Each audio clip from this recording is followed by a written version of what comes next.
আসসালামু আলাইকুম ভিউয়ার সাবের একাডেমির পক্ষ থেকে আপনাদের জানাই শুভেচ্ছা ও স্বাগতম। আজ আমরা এইচএসসির রেজাল্ট কীভাবে বের করতে হয় সেটি দেখব। 2020 সালে কোভিড-19-এর কারণে এইচএসসি পরীক্ষা হয়নি। তো এইচএসসি পরীক্ষার রেজাল্ট কীভাবে বের করতে হয় খুবই সহজে আজ আমি সেই জিনিসটা আপনাদের দেখাবো। তো বন্ধুরা, ভিডিওটি শুরু করা যাক। তবে ভিডিওটি শুরু করার আগে আপনাদের কাছে ছোট্ট একটা অনুরোধ, যারা এখনও আমার এই চ্যানেলটি সাবস্ক্রাইব করে নেই তারা অবশ্যই সাবস্ক্রাইব করে দিবেন এবং সাথে থাকা বেল আইকনটি অল প্রেস করে দিবেন।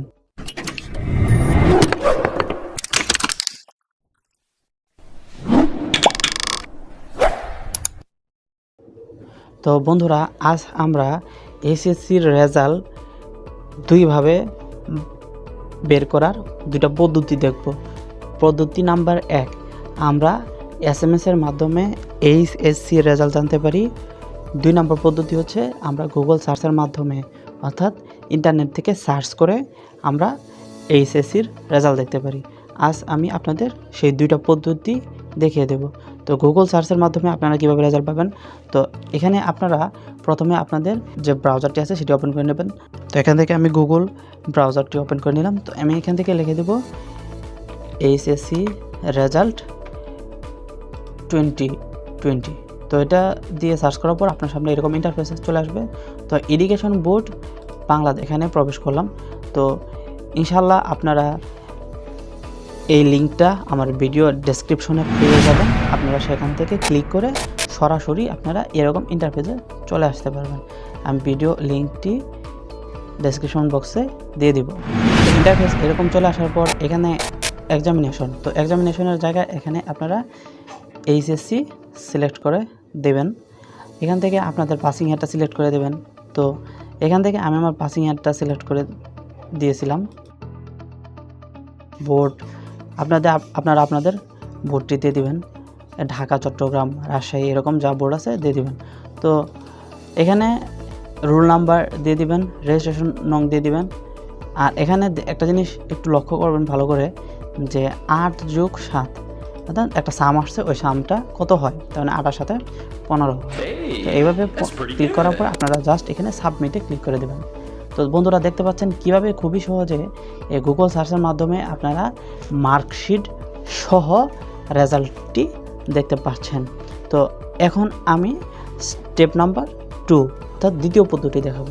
তো দ্বিতীয় পদ্ধতি, আপনারা মোবাইলে এসএমএসের মাধ্যমে রেজাল্ট জানতে পারবেন। এসএমএসের মাধ্যমে রেজাল্ট পেতে হলে আপনাদের যে কাজটি করতে হবে, প্রথমে আপনাদের এইচএসসি টাইপ করতে হবে, তারপর আপনার স্পেস দিবেন, বোর্ড লিখবেন, আপনাদের যে বোর্ড, আপনি যদি ঢাকা বোর্ড হন ঢাকা লিখবেন, রাজশাহী হলে রাজশাহী লিখবেন, অর্থাৎ আপনার স্পেসিফিক বোর্ডের নামটা দিয়ে দেবেন।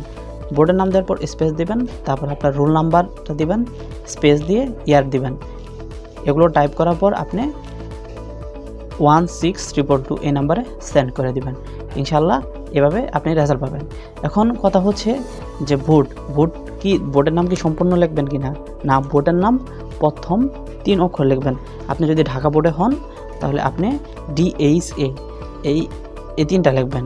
আপনি যদি কুমিল্লা বোর্ডের হন COM এই 3টা এখানে লিখে দেবেন, ঠিক আছে। আপনি যদি রাজশাহী বোর্ডের হন RA লিখবেন।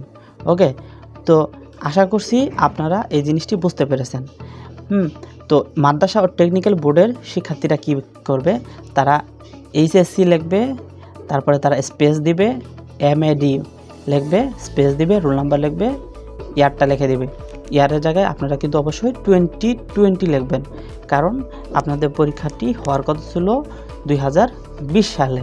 তো এখানে আমি জেনারেল শিক্ষার্থীদের জন্য একটা এক্সাম্পল হিসেবে এখানে দিয়ে দিয়েছি কিভাবে আপনারা স্পেস দিবেন।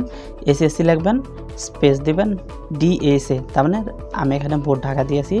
আপনাদের 6 ডিজিটের রোল নাম্বারটি দিয়ে দিবেন, আপনাদের পাসিং ইয়ারটা দিয়ে দিবেন এবং তা 16222 এই নাম্বারে সেন্ড করে দেবেন। আশা করছি আপনারা সম্পূর্ণ ভিডিও টিউটোরিয়ালটি বুঝতে পেরেছেন। আর আপনাদের যদি এই বিষয়ে কোনো কোশ্চেন থাকে কমেন্ট বক্সে জানিয়ে দেবেন। আর ভিডিওটি ভালো লাগলে লাইক দেবেন, কমেন্ট করবেন, শেয়ার করবেন। এই প্রত্যাশা রেখে আজকের ভিডিওটি শেষ করছি। আল্লাহ হাফেজ।